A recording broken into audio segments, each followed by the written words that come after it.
গোটা রাজ্যের মানুষ কলকাতা হাইকোর্টের দিকে তাকিয়েছিল যে সেনারা যে ব্রিগেড গ্রাউন্ডকে মিটিং করতে দিবে কি না এই বিষয় নিয়ে কলকাতা হাইকোর্টে মামলা হয়েছিল, যার মামলার number writ petition number 9045/25।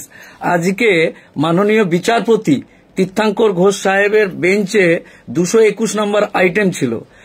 Main এবং মুদ্রা কথা হলো এই 26 তারিখের ব্রিগেডের অনুমতি বা পারমিশন হাইকোর্ট থেকেও সেইভাবে পাওয়া গেল না। মূলত মানে আর্মি যে কারণ দেখিয়ে এটাকে নাকচ করেছিল, সেই কারণটাকে চ্যালেঞ্জ করেই মামলা করা হয়েছিল। অল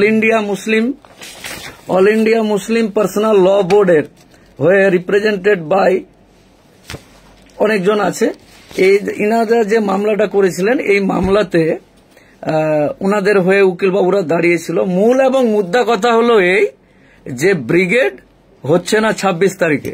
অন্য কোথায় কি করবেন না করবেন ওটা করেন, কিন্তু ব্রিগেড হচ্ছে না 26 তারিখে।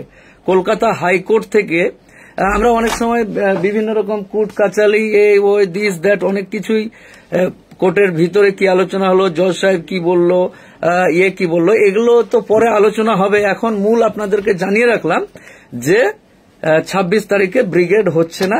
কলকাতা হাইকোর্ট থেকে তেমন কোনো সুবার্তা পাওয়া যায়নি। এই হলো, পরে আবার ডিটেলসে কথা হবে।